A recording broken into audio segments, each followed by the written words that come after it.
आदरणीय दिदीबहिनी तथा दाजुभाइहरू, निर्धारित समयभन्दा 1.5 वर्ष अगावै ताजा जनादेशका निम्ति जनता समक्ष जानुपर्ने अवस्था सिर्जना होला भन्ने अनुमान हामी कसैलाई पनि थिएन। 2074 साल मङ्सिरमा सम्पन्न आम निर्वाचनको जनादेश राजनीतिक स्थायित्वको पक्षमा थियो, तर जनादेश र जनभावना विपरीत राष्ट्रिय राजनीतिलाई अन्त्यहीन एवं अर्थहीन विवादमा अल्झाएर गतिरोध सिर्जना गरिएपछि, संसदलाई अर्थहीन तुल्याइएपछि र जननिर्वाचित सरकारलाई असहयोग, विरोध र घेराबन्दीमा पुर्याइएपछि मेरा सामु सार्वभौम जनता समक्ष जानुको विकल्प रहेन।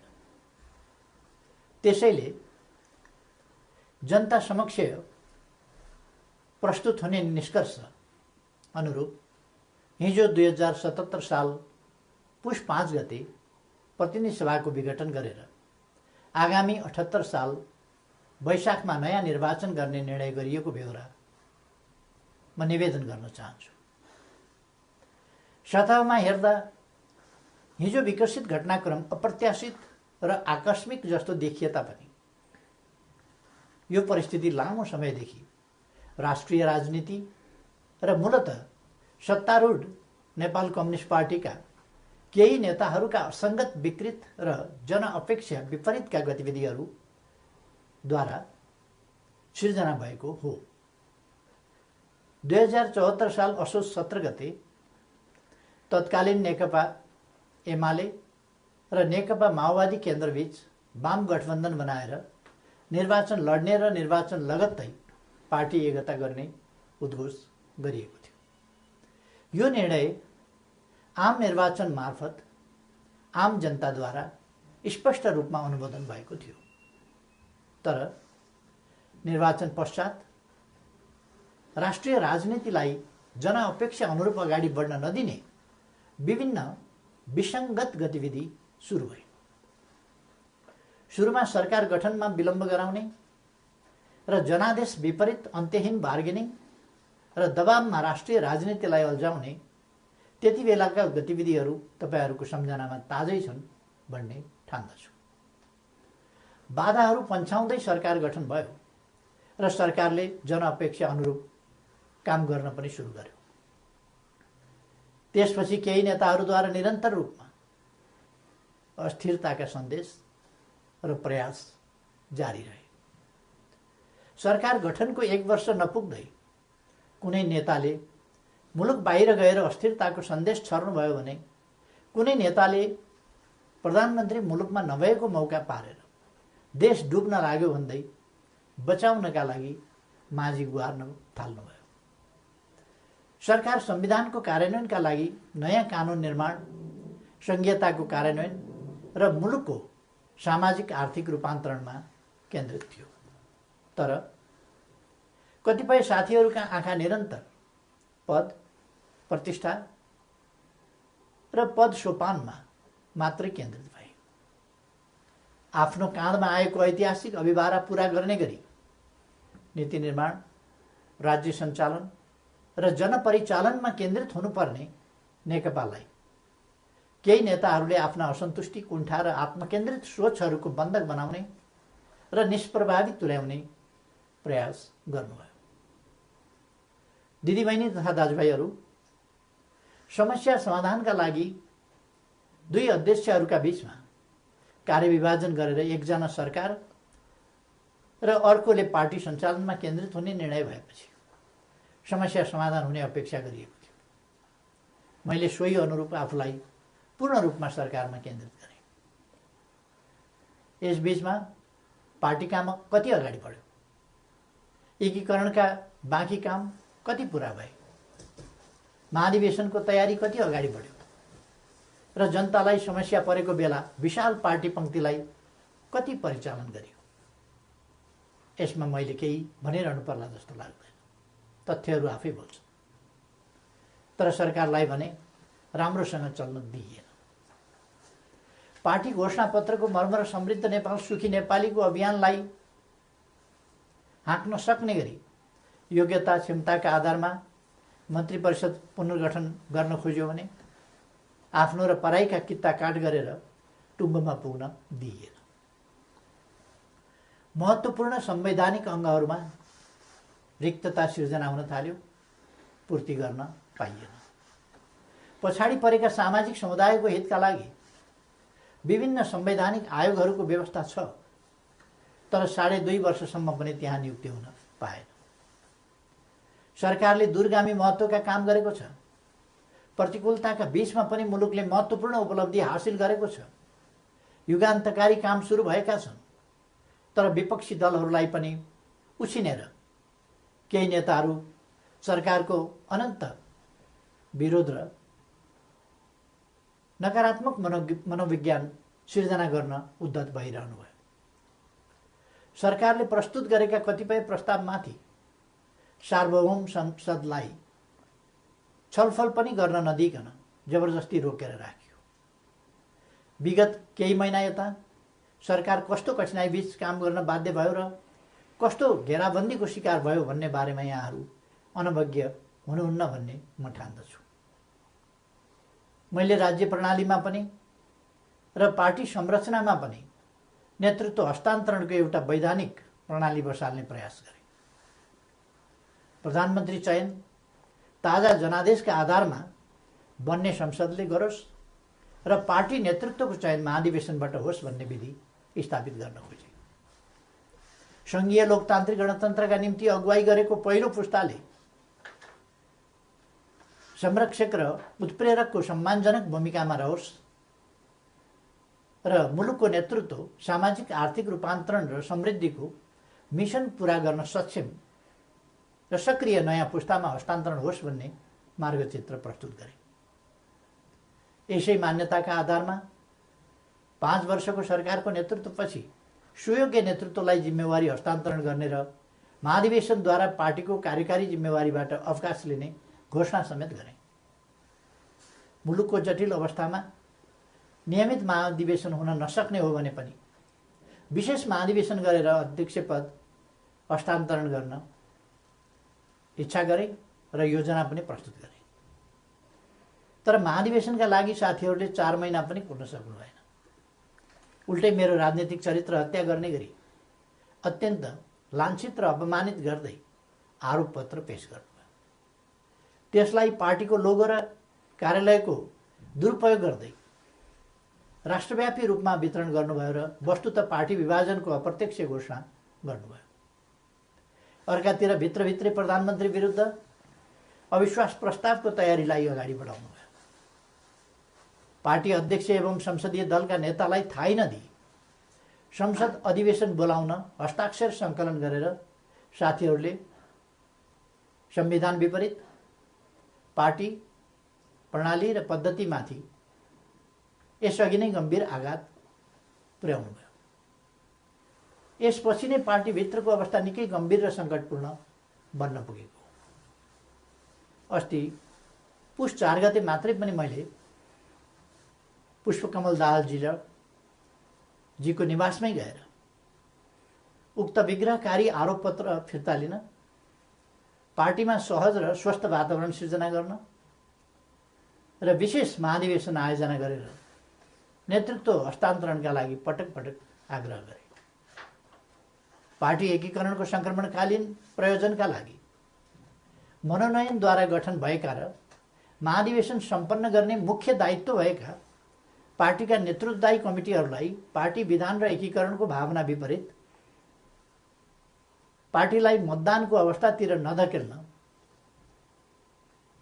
र कर्तव्यको लिकबाट बाहिर नजान बारम्बार आग्रह गरे। तर यस प्रयासलाई मेरो कमजोरी ठान्यो।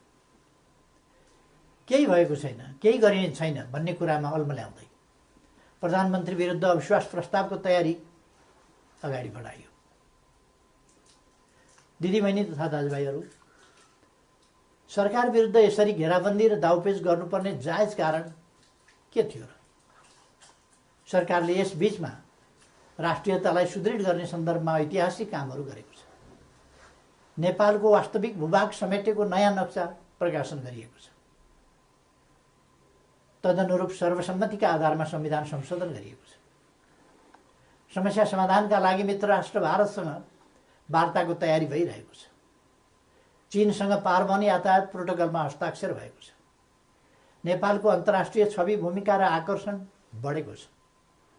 यसलाई सुदृढ गर्न सबैले सहयोग गर्नुपर्ने बेलामा सरकारलाई असहयोग र असफल पार्न भइरहेका यी गतिविधिका पछाडि गम्भीर षड्यन्त्र लुकेको स्पष्ट छैन र? यी घटनाक्रम हेर्दा म आजभन्दा 4 वर्ष अगाडिका परिदृश्यहरूलाई सम्झिरहेको छु। नाकाबन्दीको साहसका साथ सामना गर्दै त्यसलाई अन्त्य गरे बापत नेपालको पारवन सुविधा विस्तार गरेर फेरि कहिल्यै नाकाबन्दी नहुने कुराको सुनिश्चित गरे बापत त्यति बेलाको सरकारलाई यसै गरी षड्यन्त्रपूर्ण ढङ्गले अपदस्थ गरिएको थियो। परिस्थिति र समय सन्दर्भ फरक भए पनि पात्रहरू उनै हुनुहुन्थ्यो। के यसले हाम्रा कतिपय नेताहरू नेपाललाई अनन्त अस्थिरतामा फसाउने योजनामा सहभागी भएको स्पष्ट रूपमै देखिनुहुन्न र? थुप्रै प्रतिकूलताका बावजुद नेपालले गएको 3 वर्षमा उल्लेख्य उपलब्धि हासिल गरेको कुरामाथि पनि उल्लेख भइसकेको छ। प्राय सबैजसो विकास सूचकाङ्कहरूमा नेपालले प्रगति गरेको छ। कतिपय क्षेत्रमा फड्को नै मारेको छ। शान्ति सुरक्षाको स्थितिलाई सुदृढ तुल्याइएको छ। पृथकतावादी गतिविधिलाई समाधान गरिएको छ। मुलुकले विकास, सुशासन, समृद्धि र स्थायित्वतिर सकारात्मक कदम चालिरहेको यस स्थितिबाट पार्टी खुसी हुनुपर्ने होइन र? सबै मिलेर यसलाई थप गति दिनुपर्ने होइन र? तर कतिपय नेताहरूबाट यसको उल्टो काम भइरहेको छ। सरकारलाई 5 वर्ष काम गर्न दिने र उसका कामको परीक्षण जनताबाट निर्वाचनका क्रममा हुने लोकतान्त्रिक बाटो छोडेर सधैँभरि सत्ता, सधैँभरि सरकार, सधैँभरि पदीय भागभण्डाको चक्रव्यूहमा राजनीतिलाई बन्दी बनाउने काम भयो। लोकतन्त्रमा सत्तापक्षले जनताको आदेशअनुसार काम गर्छ, प्रतिपक्षले नियन्त्रण र सन्तुलनको भूमिका खेल्छ। तर हामी कहाँ सत्तापक्षका कतिपय साथीहरू नै प्रतिपक्षभन्दा बढी आक्रामक, असहयोगी र षड्यन्त्रपूर्ण गतिविधिमा संलग्न हुने विडम्बनापूर्ण अवस्था सिर्जना भयो। आजको स्थिति विकसित हुनुमा कतिपय नेताहरूको गतिविधिको मुख्य जिम्मेवारी रहेको तथ्यलाई एका राख्नुपर्दछ। यस्तो काम कुनै पनि अर्थमा लोकतान्त्रिक हुन सक्दैन। दिदीबहिनी तथा दाजुभाइहरू, पार्टीलाई एकताबद्ध रूपमा अगाडि बढाउने, नेतृत्व हस्तान्तरणको विधि र प्रणाली बसाउने र पार्टी, सरकार र संसदलाई जनताको हितमा केन्द्रित गर्ने मेरा प्रयासहरूमा यसरी निरन्तर बाधा सिर्जना गरिए। यसपछि नै म यस निर्णयमा पुग्न बाध्य भएको। प्रतिनिधि सभा विघटन र नयाँ निर्वाचन मेरो रुचि वा छनौटको विषय थिएन। तर मुलुकलाई अकर्मण्य अवस्थामा राखिराख्नु उचित हुँदैन थियो। संसदलाई केही नेताहरूको स्वार्थको बन्धक बनाइराख्नु जनादेश विपरीत हुन जान्थ्यो। जनताको भावना अनुसार काम गर्न अगाडि बढ्नै नसक्ने स्थितिबाट मुलुकलाई निकास दिनै पर्थ्यो। जनअनुमोदित नेकपाको यस सरकारलाई आफ्नै दलका नेताहरूले काम गर्न नदिने र दलभित्रको कचिङ्गनले प्रतिनिधि सभालाई पनि शिकार बनाउने अवस्था अन्त्य गर्नै पर्थ्यो। यसै पृष्ठभूमिमा म नयाँ जनादेशका लागि सार्वभौम जनता समक्ष जाने निष्कर्षमा पुगेको हुँ। म अझै पनि विगतका सबै तिता पीडाहरूलाई बिर्सेर एकताबद्ध भई निर्वाचनमा सहभागी हुन कमरेडहरूलाई आग्रह गर्न चाहन्छु। निर्वाचनको घोषणाले पार्टी एकतालाई बलियो बनाउने अपेक्षा गरेको छु। पार्टी पहिलो शक्ति बन्नुमा, पार्टी एकता हुनुमा र पार्टीले विशाल जनसमर्थन प्राप्त गर्नुमा केपी ओलीको कुनै योगदान छैन।